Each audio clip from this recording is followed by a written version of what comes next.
Hi everyone, Mac here, and I'd like to take a minute to have a discussion about this split, about some of the things that perhaps went wrong this split, some of the things that we can do better going into the next split, and generally give our fans an overview of what happened this spring split.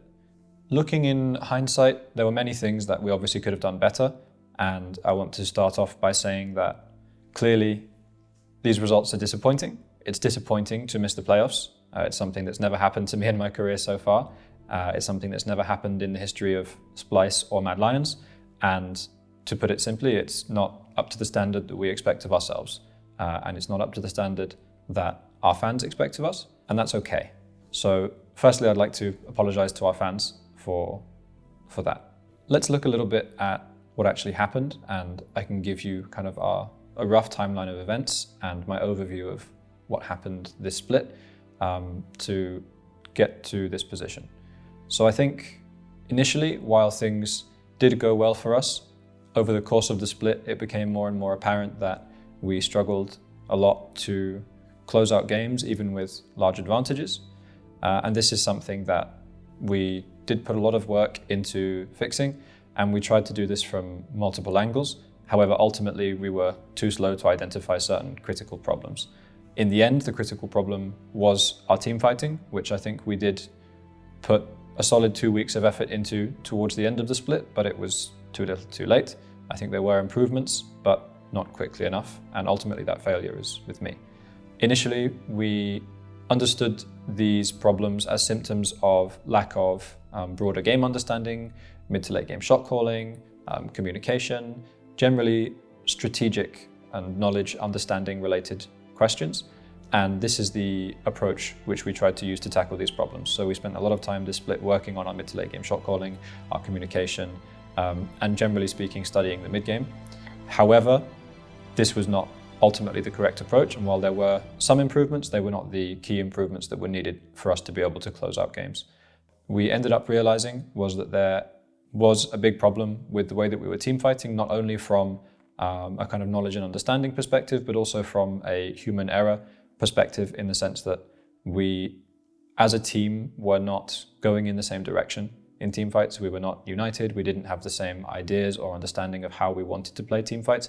And we often ended up with people going in many different directions in team fights or even after team fights, which ended up costing us very dearly in lots of positions, and frankly we were just too slow to identify that on a coaching level, and so as I said, that failure ultimately does lie with me.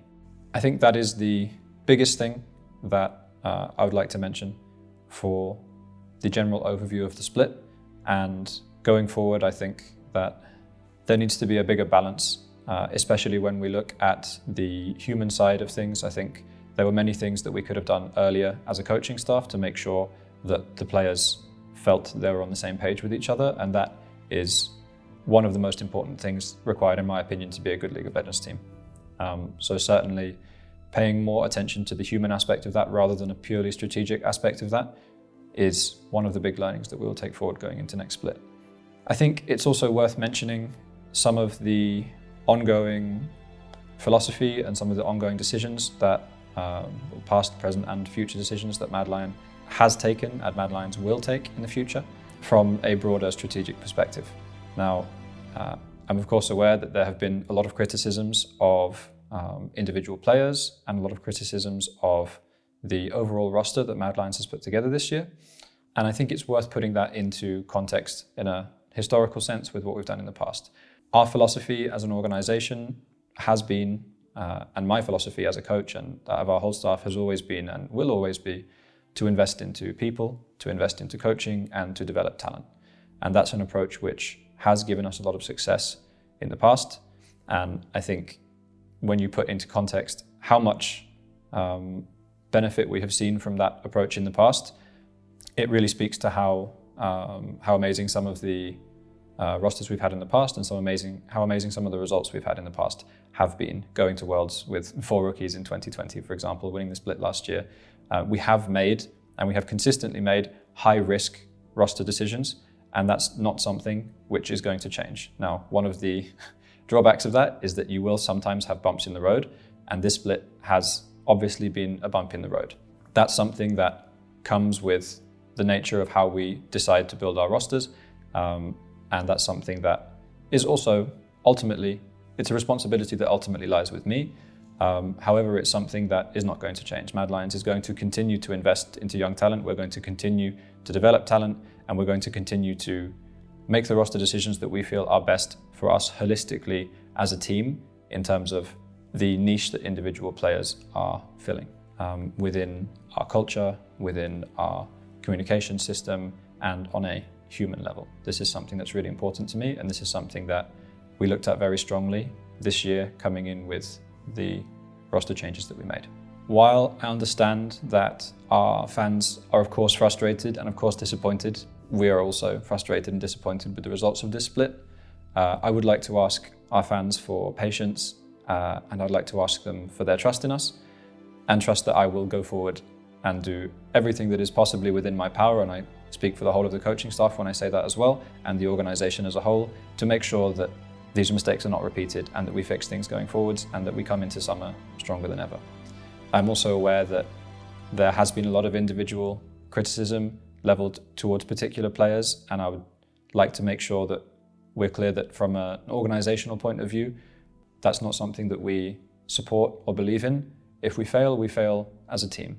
And this split, for many, many reasons, some of which we've discussed and some of which I can't go into, we have failed as a team on a human level. And that's, I think, the biggest thing that we need to go and take away into summer. And those are things that are impossible for anyone to see from an outside perspective, but they're things which I will fix. While we're still at a very early juncture and there is not a large extent to which I can go into very specific details about what will be happening next split, that's a broad overview of what's happened so far and how I see the problems that we have and the mentality that I want to go into next split with. As a final note, I would like to say a really big thank you to all of the fans who have been supportive, especially to our younger players, especially while we've been down, while we've been struggling. There have been a huge number of really supportive messages to me personally and to all of our team, and on behalf of all of us, the coaching staff, the players, the organisation, I would like to really thank all of our fans from the bottom of all of our hearts for those messages of support, because they mean a lot, especially when things are going badly. So thank you very much. And aside from that, that's all from me.